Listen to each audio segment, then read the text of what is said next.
Good afternoon students. आज तारीख 29 दिन मंगलवार को सामाजिक में हमारा टर्न हमारे अतीत का रहता है। तो हमारे अतीत का में हमें अपना लेसन जो चल रहा था इस लेसन का नाम था नए प्रश्न और नए विचार। तो इसमें हमें आगे का पढ़ना है। इसमें हमें पढ़ना है किस्सा गौतमी की कहानी। तो किस्सा गौतमी की कहानी क्या है? यह बुद्ध के विषय में एक प्रसिद्ध कहानी है। एक समय की बात है, किस्सा गौतमी नामक एक स्त्री का पुत्र मर गया। इस बात से वह इतनी दुखी हुई कि वह अपने बच्चे को गोद में लिए नगर की सड़कों पर घूम घूम कर लोगों से प्रार्थना करने लगी कि कोई उसके पुत्र को जीवित कर दे। एक भला व्यक्ति उसे बुद्ध के पास ले गया।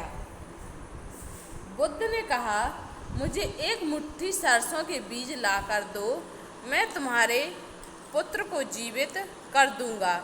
किस्सा गौतमी बहुत प्रसन्न हुई, पर जैसे ही वह बीज लाने के लिए जाने लगी तभी बुद्ध ने उसे रोका और कहा, ये बीज एक ऐसे घर से मांग कर लाओ जहाँ किसी की मृत्यु ना हुई हो। किस्सा गौतमी एक दरवाजे से दूसरे दरवाजे गई, लेकिन जहाँ भी गई उसने पाया कि हर घर में किसी न किसी के पिता, माता, भाई, बहन, पति, पत्नी, बच्चे, चाचा, चाची, दादा या दादी की मृत्यु हुई थी।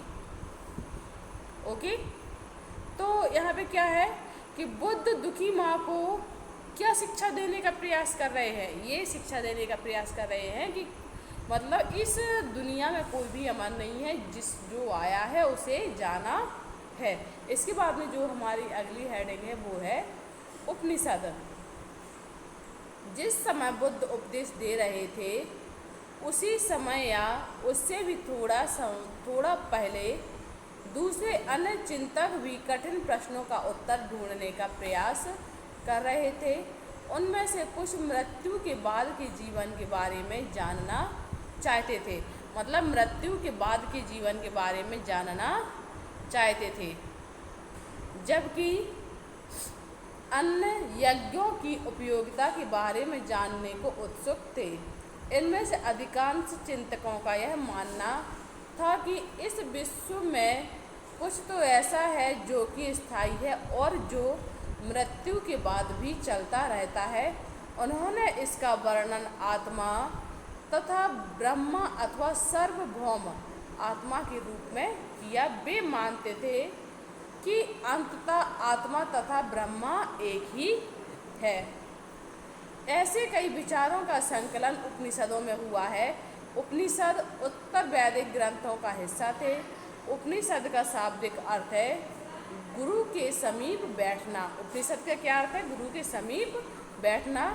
इन ग्रंथों में अध्यापकों तथा विद्यार्थियों के बीच बातचीत का संकलन किया गया है। प्रायः ये विचार सामान्यतः वार्तालाप के रूप में प्रस्तुत किए गए हैं।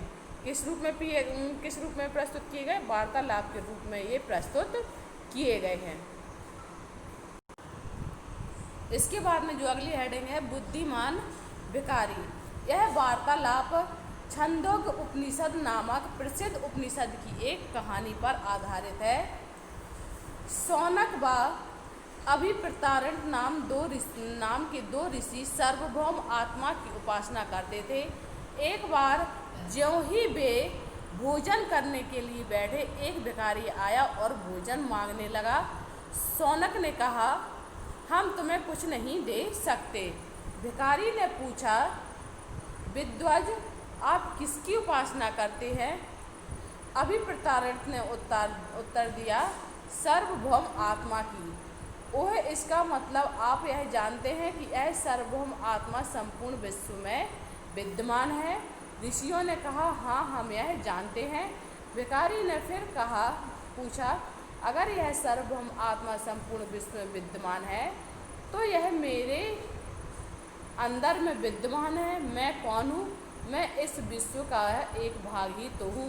तुम सत्य बोलते हो युवा ब्राह्मण, इसलिए हे ऋषियों, मुझे भोजन न देकर आप उस सार्वभौम आत्मा को भोजन देने से मना कर रहे हैं। भिखारी की बात की सच्चाई जानकर ऋषियों ने उसे भोजन दे दिया। भिखारी ने भोजन पाने के लिए ऋषियों से किस तरह मनाया, मतलब उनसे आत्मा के विषय में कहा कि आप किसकी उपासना करते हो। ओके, इसके बाद इन चर्चाओं में भाग लेने वाले अधिकांशतः पुरुष ब्राह्मण तथा राजा होते थे।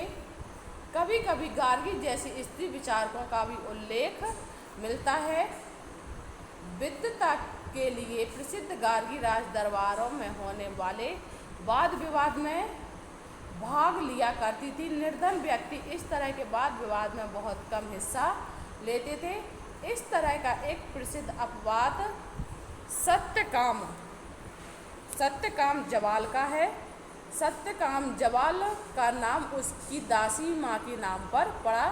सत्यकाम के मन में सत्य जानने की तीव्र जिज्ञासा उत्पन्न हुई। गौतम नामक एक ब्राह्मण ने उन्हें अपने विद्यार्थी के रूप में स्वीकार किया तथा वह अपने समय के सर्वाधिक प्रसिद्ध विचारकों में से एक बन गए। उपनिषदों में कई विचारों का विकास बाद में प्रसिद्ध विचारक शंकराचार्य के द्वारा किया गया, जिनके बारे में तुम कक्षा 7 में पढ़ोगी, मतलब अगली वाली लेसन में पढ़ोगी। ओके, इसके आगे का हम आपको अगली वीडियो में पढ़ाएंगे।